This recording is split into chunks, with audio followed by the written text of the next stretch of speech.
Bill is alive without a wide receiver. All right. Last minute mic check just to make sure nothing weird happened. Mic check 1, 2. Yeah.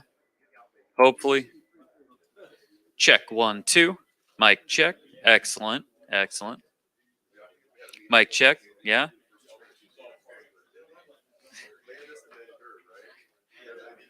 Check.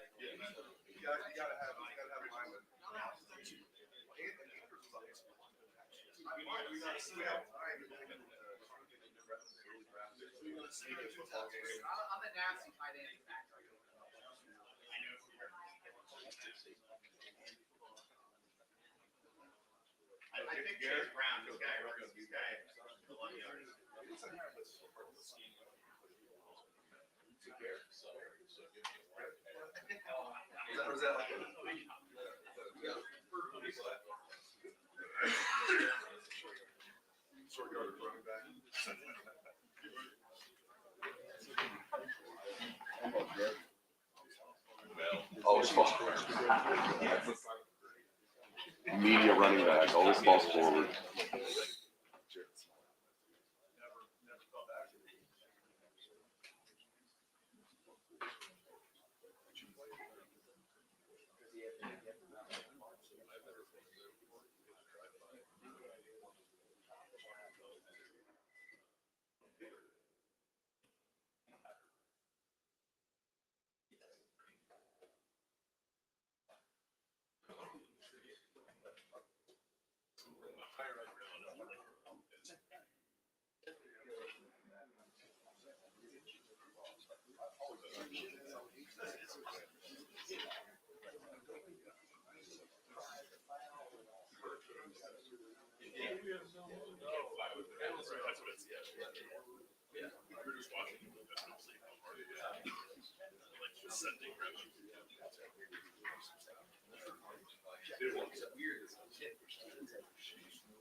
escaped through the tunnel.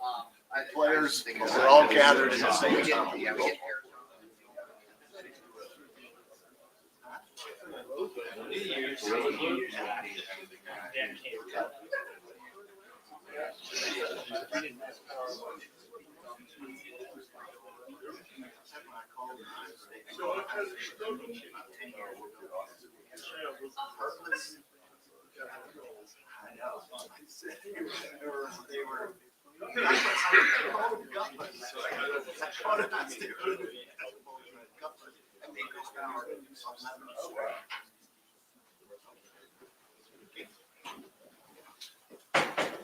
All right, folks, welcome to the game week.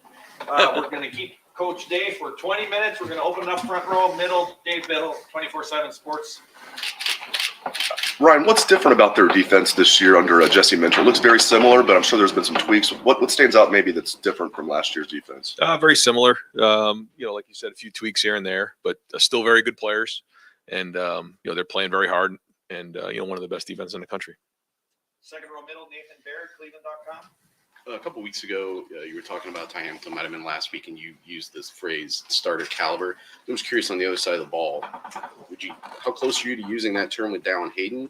And is he someone that you're confident enough in after the last 2 weeks to rely on him in a big way? Yeah, hard to say, but to see the way he stepped up last week was certainly tremendous and encouraging as we move into this rivalry week. And great to see him taking care of the football. That's the number one thing we need. And so he'll have to have a good week of practice. And, I know he's going to prepare hard to get ready to play in this game.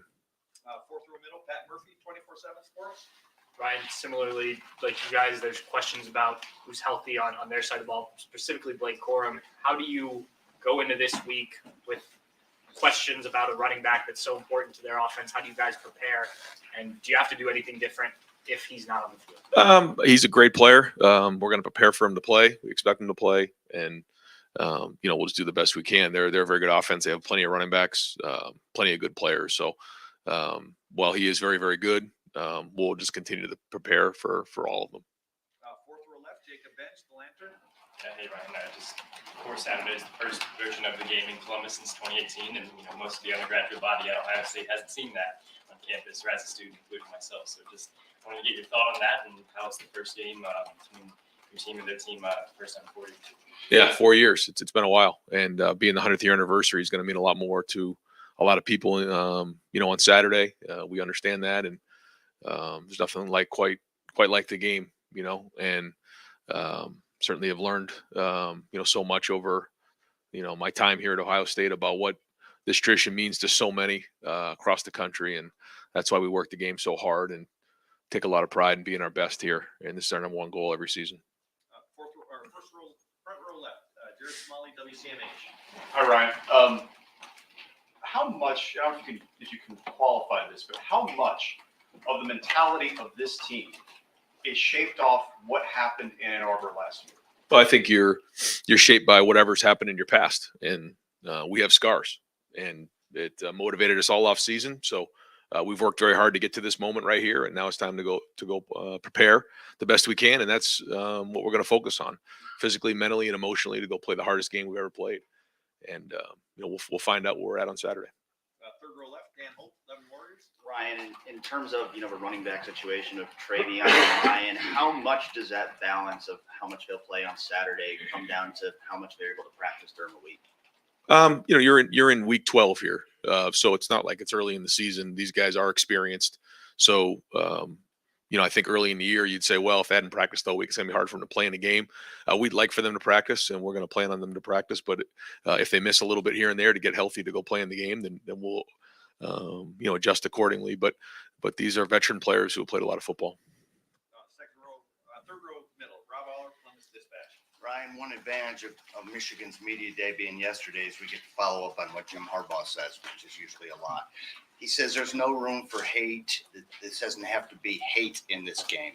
But is there room for dislike, strong dislike? Where are you on this? Well, it's one of the greatest rivalries there is in the country, and anytime you're fighting tooth and nail to win the game because of what's on the line, there's friction at times. It's just the way it works, and we try to just focus on ourselves, focus on respecting rivalry by working it every day out of the year, and going to go play as hard as we possibly can on Saturday. You said this is the toughest game you'll have ever played. Is this a referendum a little bit on what you guys are and the whole issue? It'll come to the surface? Well, Typically? I just think, I think about my first year being the head coach here, and one of the first things we started off the whole press conference was it comes down to this game, and then you have to win every game after it. So it's not changed. It's been like this for 100 years here. So I get it. But obviously this is a great opportunity. Both teams are undefeated. Two top, 3 teams in the country going together at the end of the year. That's what it's all about. Right behind him, Tony Gerben, Buckeye Huddle. So Ryan, this is your 4th year. You've been in the playoffs twice, championship game. You lose to Michigan last year, and you have so many questions, so many people questioning physicality, the toughness of the program. What's that been like? Well, I think, when you focus on this year and the things that have been done, you've seen a lot of good play. You've seen us really work towards this moment right here. Listen, when you lose this game, it's a tough year. There's no hiding from that, but there's only one way to handle it. That's to go back to work, address the issues that you think need to get addressed. So when you go back to play the game, you're ready to roll.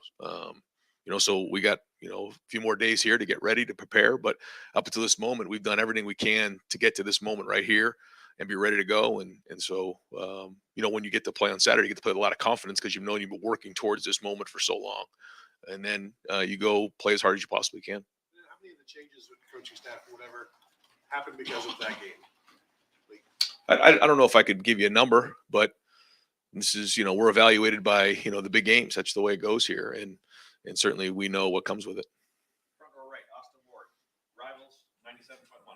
Ryan, it didn't look good for Matthew Jones on Saturday. I don't know what his status is, but if you have to make a move there, it seems like an interesting decision because Josh could kick inside. It seems like he's been the 6th guy.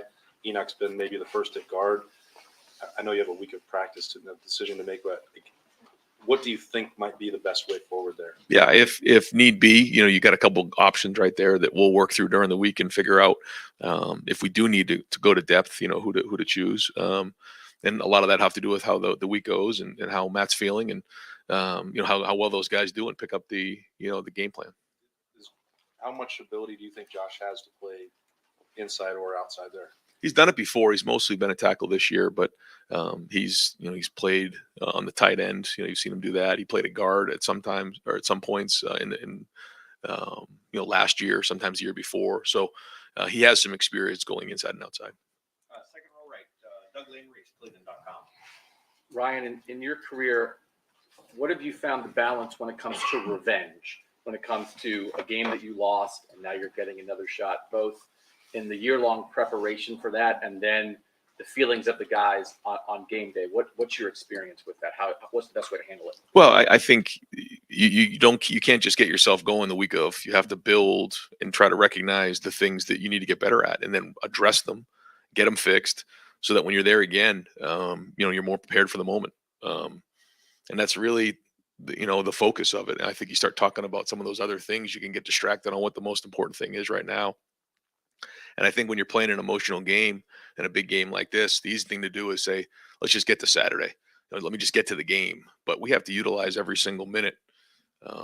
We have that countdown in our building, and every time a minute clicks off of that, there's one less minute for you to prepare for the game. So let's utilize every single minute we have to get ready to go, kick the ball off at noon so we're ready to roll. In your head coaching career here, Ohio State's lost 4 games. Didn't play Bama again after that. Didn't play Oregon again after that. First game you guys lost, Clemson in that semifinal. You don't know that you're going to play them again, but you do get them the next year, and you guys are ready, and you win that game the second time. Is any of that instructive for this? That was an example of a year later, you get a team that had beaten you the year before, and how you guys handled that. We haven't talked about that, but that was a different team and a different set of circumstances. But our guys know they felt the pain last year, and it led to simmer, and we had to chew on that for a whole year, and that's a long time. So we'll see what the corrections we've made. We'll see about the growth that we've made, and find out where we're at on Saturday. But I know you're going to get an excited team. But right now, the focus has got to be on having an unbelievable week of practice, unbelievable week of preparation with our bodies, our minds, and our souls. Right in front of him, Joey Kaufman, Columbus And you guys emphasize this game year round, and you've done it in the past. And a year after a loss, is that something you talk about more, less? Do you do more team up north drills? What's the balance in terms of trying to motivate year round? Yeah, there's a balance. You know, when we I won't get into exactly what we do, but yeah, I mean, there's a balance there. You know, there's certainly, you need to be reminded of what happened in the past, but also the focus is on this team. The focus is on playing this team against their team on Saturday, because nothing else matters about that. But you know, when you have that in the back of your mind, it certainly lights a fire every time it comes to, you know, the forefront of your mind. Front row right, Tom Terry, WBNS, 10 TV. Coach, we imagine the shoe will be rocking. Do you have a message for the fans that'll be in the stadium, and what would it be? Yeah, just that we need to be as loud as we possibly can. We got to make it a hostile environment. Anytime they have the ball, we got to be as loud as we possibly can. You know, this game has been going along for a lot longer than I've been here, but I know how much it means to so many people, and for all the people that are going to be in the stadium, if their presence can be felt, that helps the Buckeyes. Right behind him, played all WSYS. Ryan, did you change, other than senior tackle, change any other processes, the way you do your business each week? No, I mean, that was the biggest change. You know, we felt like last year things were a little bit rushed. You know, we'd wake up in the morning, get in here, practice, have senior tackle, and then guys would be able to do their Thanksgiving. We decided to, you know, move that. You know, I know that there's been different, you know, ways that they've done senior tackle here in the past. We decided to move that to really allow our guys to still have the afternoon with their families, but also spend more focused, more time on what really matters, and that's the game. I know you have a checklist. How do you leave no stone unturned? Is it just plan your work, work your plan? Not a lot of sleep. How much will you get this week? Not much. Third row right, Cameron T. Robinson, The Athletic. Ryan, last week, Teron and Ty both said when they took the field in the spring, they felt a completely different defensive line. Same guys, but they felt completely different. Did you see that at that time? And then if so, what was different about it? You know, again, I think our guys had a year under their belts. They played more. They won some games. They lost some games. They learned. They grew. They had a great offseason, and they're a year more mature. I think, you know, that combined with, I think, again, our scheme and you know, those guys embracing the aggressive style of our defense. I think that's where you get that. When you play young guys like you had to last year, you're going to have growing pains. But seeing the success some of those guys are having right now and the depth that you've been able to add, you don't ever want to lose, but you feel like some of that, I imagine some of that probably helped you guys. No, I know what you're saying. Yeah, it's when you're playing young players. You know, we had a very young, but also an inexperienced team. Even the guys who were a little bit older last year hadn't played a whole bunch. There's growing pains with that, as we know, and so you hope that experience is invested time well spent. Because, you know, when you have those growing pains and you lose games, you know, hopefully that you can cash in down the road from those learning experiences. We'll find out. Right next door, Dylan Davis, Delaware Gazette. Has Dalton Hayden's play elevated himself to a point where, you know, having him healthy and running with conviction is better than 80-85% of one of these other guys? I mean, they're not just playing because they can play. I think it's definitely worth a conversation. Yeah, I mean, I think when you start to see and you put on the film and the film speaks for itself, you got to make that decision of who's the best guy in this moment to go put on the field. Right behind him, Spencer Holbrook, Letterman Row. Ryan, this game already has a lot of emotions, and you added 11-0. It's 11-0, first time here in 4 years. How much do you have to balance with these guys' discipline, but also, you know, allow them to be emotional and play with emotion, but not too emotional so you don't get a cheap personal foul or penalty that you're going to have? Yeah, I think there's the emotion leading up to the game, which is, I think, what you're saying. And I think that's why we have to have our routine and not deviate from our routine, because it is such a big week. You know, there's so much emotion involved with it. You know, you have to, you know, build towards noon on Saturday, but we have to have a great week of practice and preparation. But then same thing, you know, during the game, you have to play with emotion. You can't let emotion play with you. And, you know, the three things that we've really spent a lot of time in terms of our identification this year is: one is toughness, two is discipline, and three is skill. And so, you know, if you can play with toughness, but you don't have discipline, then it's no good. So those three areas are the areas that we have not deviated from all season. And, you know, we're going to hold ourselves to that standard. Deep center, Jeremy Birmingham, Rivals. Ryan, you guys, have tried all year long to prevent any sort of complacency from stepping in or creeping into the program, but you're 11 games in and haven't completed one of the 3 goals that you set at the preseason, right? So how challenging has this season been, and does it feel like the season really starts now and that this has been the longest preseason in history? It's when you say it like that, and I'm the one who says it. It can be sobering, but that's just the standard we hold ourselves to. I'm still very, very proud of what how our team's grown and built to this point right here. But we'll talk about that later. What we need to do is, we know these 3 goals were going to happen at the end of the season. If we played this game the first game of the year, then we would have that challenge right then and there. But we know in order to get to the other 2 goals, we have to get this one, and we knew it going in. We knew that's why competitive stamina was a huge theme for us this season. Is you got to bring it every single week as you build and play your best football at the end of the season. So here we are. We've talked about it. It's another thing to do it, and so now we got to go put a great week together and try to accomplish this first goal. Happy with the competitive stamina of the team? Do you feel like you guys are playing the football level you want to be right now? I think every week you grow and you build and you prepare, and each week is its own season. I just look at it like that. But along the way, you have to continue to grow and enhance, and we'll kind of find out at the end of the season. We'll have a chance to reflect on that. In the meantime, we're just going to work as hard as we can to get as prepared as possible to play this game on Saturday. Fourth row right, Bill Bender, the Sporting News. Coach, you guys haven't lost a Big Ten home game since 2015, and you mentioned the 100th year of the stadium. I mean, what to you, other than having a really good team, makes Ohio Stadium such a good home field advantage, especially in these Big Ten games? I mean, it showed up this year too. They haven't been close.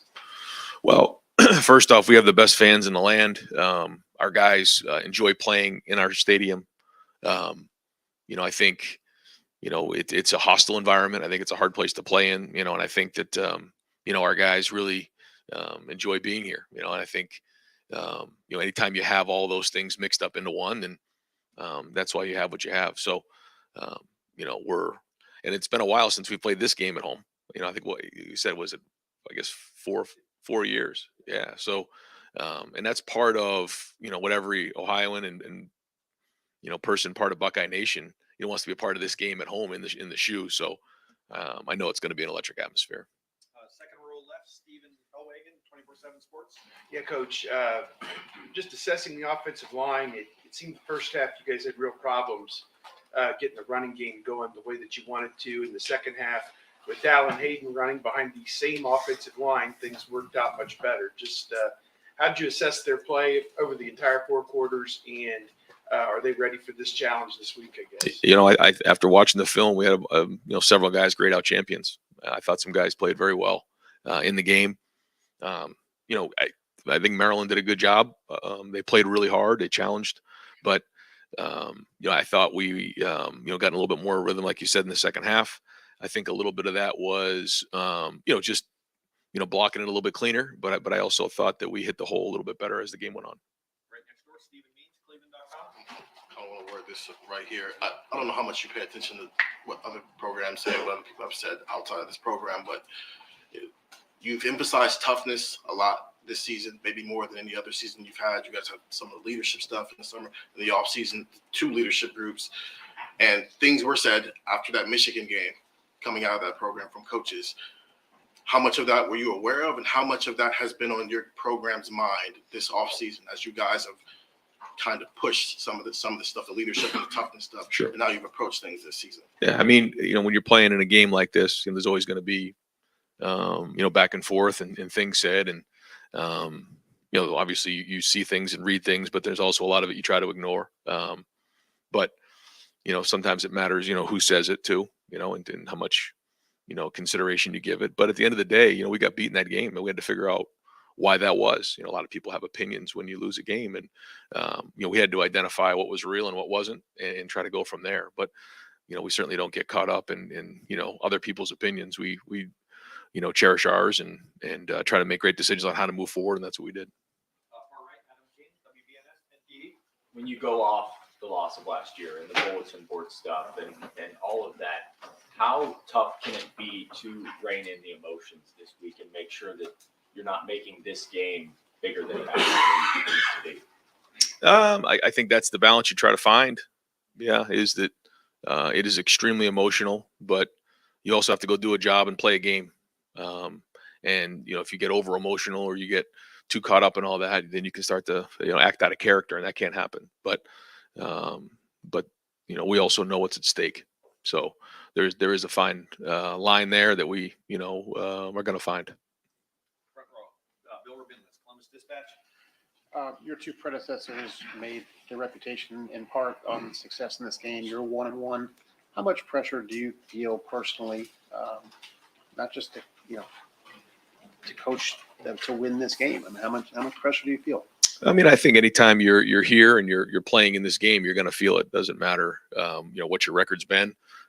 You feel it anytime you're, at Ohio State because you know what's on the line. But we're not going to sit here and start to think about all that. We're going to just really focus on, having a great week of preparation and playing really, really hard. And then, when it's all said and done, we'll look back and kind of see, where all the tally marks are. But to me, this has nothing to do with anything other than this team and just preparing this team to play as hard as we possibly can on Saturday and then going from there. If you win, do you think it'll be more joy or relief? I don't know. Maybe, after the game, we can kind of figure out where we're at again, and try to discuss that. But I'm just trying to focus on figuring out what to call on first, second down, third down, short yardage, goal line. And, because I think you can start to think about all those things like you're saying, which I think are all really valid questions. But it's like, what really matters right now? What matters is getting these guys a really good game plan, getting practice organized, and having a really good day. And that's what I'm going to focus on right now. And then we'll come up for air, on Saturday afternoon after the game. Final questions, Tim May, Letterman Row. Oh, thank you very much, Jerry. By the way, congratulations on that Buckeye leaf. When somebody says you're born on third base and think you hit a triple, where does that sit with you in insults you've endured during your career? Yeah, I'm not going to talk about it right now. Maybe there's another time to hit on that. But like I said, there's certain things you listen to, there's certain things you don't. And anytime you're at a high profile game with a lot of stuff going on, there's a lot of things said. But there's a time and a place to talk about that, and it's not now. Toughness is the word this week. It was taken into question last year after this game and stuff. Toughness of this football team. You've addressed that through the season and stuff. What has told you that this team is tough now, tough enough, so to speak? Obviously, the ultimate test comes Saturday, but and I'm looking at y'all. Y'all have had at least 3 games go into the fourth quarter up in the air, and y'all won those games. That's as much a sign of toughness, I would think, as anything else. But what just tells you you've got a tough football team? Well, when you talk to other coaches after the game, and just what do you think? And you get a lot of great feedback in that area. And you guys are playing hard, you're playing tough, you're playing physical. Guys are disciplined, they're where they're supposed to be, they're well coached. You hear all those things over and over again, and that just means that we've done it. So we wanted to make it our identity. I think we've built that as the season's gone on, and but all that building was to get to right here. But as a coach, you'd rather a game already be done at halftime, I would think. You know what I mean? But what does that, in retrospect, having to win games in the fourth quarter, do for a team from a standpoint of confidence, whatever you want to call it? Well, it builds resilience. It builds that toughness. It builds that perseverance. That no matter what happens in the game, it's not going to go perfect. You got to keep fighting. You got to keep growing. You got to keep building. And your backs are up against the wall. What are you going to do? And we felt that a little bit here. Certainly the Rose Bowl was kind of the one there. We started to turn it a little bit, and then Notre Dame game, and then the Penn State game, and even last week. So, that resilience has been tested. And again, all these were trial runs for right now. I goofed up. One last question. Bill Landis, Rivals. Brian, you saw, Chris Olave in this game at 18 as a true freshman make a real impact.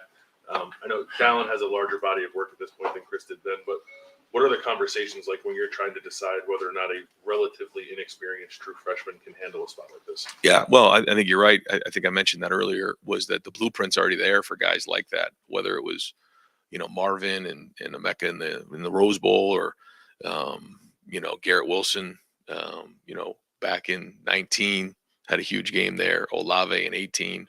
Guys kind of build, and then hopefully you can count on them late in the season. So we'll see. I think the number one job for Dallin is you got to take care of the football. That's the number one thing. Anytime we hand you the football, you got to take care of that, because turnovers are going to be huge in a game like this. So he's going to keep preparing and keep growing and keep building this week. And you never quite are prepared, for a moment like this until you actually get in it. And I know because of the way the game went in 17. When JT went down in the first or had the knee, and before the game even started, and Dwayne went in the game. So. But at the end of the day, I think, like we talked about, it comes down to your preparation. You got to trust all your preparation up to this point and focus on just having a great week of practice. Coach, thank you very much. Thanks, Ryan.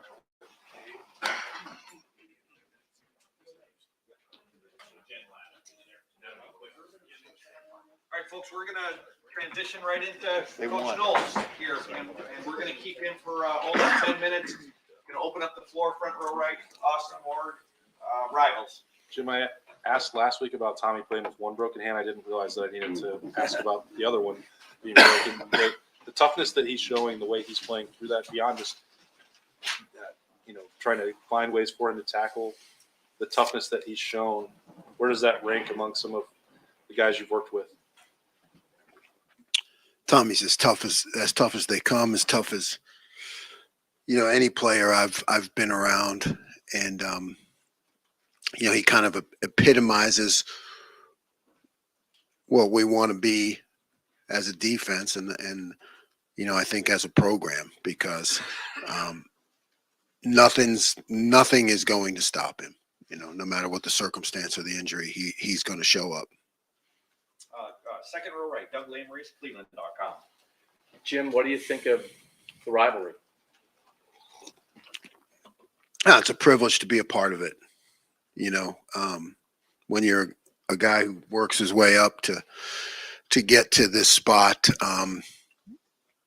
there's not time for reflection now, hopefully someday, but just to be a part of it is, I guess, when you're young and in the profession, you look at it as the pinnacle, of competition, and it's a privilege to be a part of it. Far right, Adam King, WBNS 10 TV. Coach, you weren't here last year when all the talk of toughness and finesse hit, but there were a lot of conversations about this defense. How much do you hear that from these guys? How much do you try to, push these guys to lean into that and prove it on Saturday? I don't hear it. I don't talk about it. Don't really think about it. I know the charge I was given when I got here, and we've taken off from there. And I know that toughness is a pivotal part of everything Coach Day does and Coach Mick does in the weight room. So, I've embraced it, and we're doing everything possible to carry that on defense. Third row middle, Rob Allard, Columbus Dispatch. Jimmy, you've been part of some pretty big rivalries. Bedlam, Bull, Colgate. Penn is Cornell's rival, not Colgate. Come on. Yeah, Thanksgiving Day, man, for years. Penn. How's this stack up for what you see? I know it's early in the week, and I know you guys don't like to compare, but I'm asking you to do so a little bit. Do they all have the same thread through them, whether it's dislike or guys not getting too emotional? How do you handle that, and what have you seen?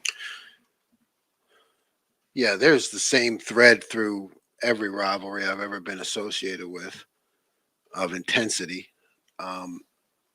But this it's the biggest stage there is. So you just take all that and you ramp it up by 1,000, and you go from there. You do everything you can to stay focused and do your job in the midst of it, because there's a job to do. Right behind him, Andy Anders, Buckeye Sports Bulletin. I kind of wanted to ask a little bit about what you see from J.J. McCarthy as far as his mobility. I know Talia had a couple scrambles last week that gave you some issues, kind of first mobile quarterback you've seen since DeJuan Finn, and how you kind of intend to keep him hemmed in. Well, I mean, yeah, I think, we have a hard charging, aggressive defensive line. And I think that anytime you have guys who really get after it, scrambling can be an issue. So uh, we continue to work on it. I guess I'll say, we'll keep practicing. That's all. I mean, it's definitely an issue though when you have guys that are going to get after the quarterback, and I'm glad we have them. Now it's my job to fix it. Second row left, Stephen Means, Cleveland.com. Whether it was Toledo, to follow up on that, whether it was Toledo, Maryland, even Penn State to a lesser degree, I don't think Clifford traveled that much, but how do you scheme for that when it's an element of a playmaker? He's just a playmaker. And you did everything the right way, and then he got loose anyway, and instead of it being a 4-yard loss, it's a 14-yard game. I know you can coach it, kind of, contain it, but how do you actually scheme for something? Well, you have different ways to do it. I'm not going to get technical here, but you put some plans together. But ultimately, it does come down to,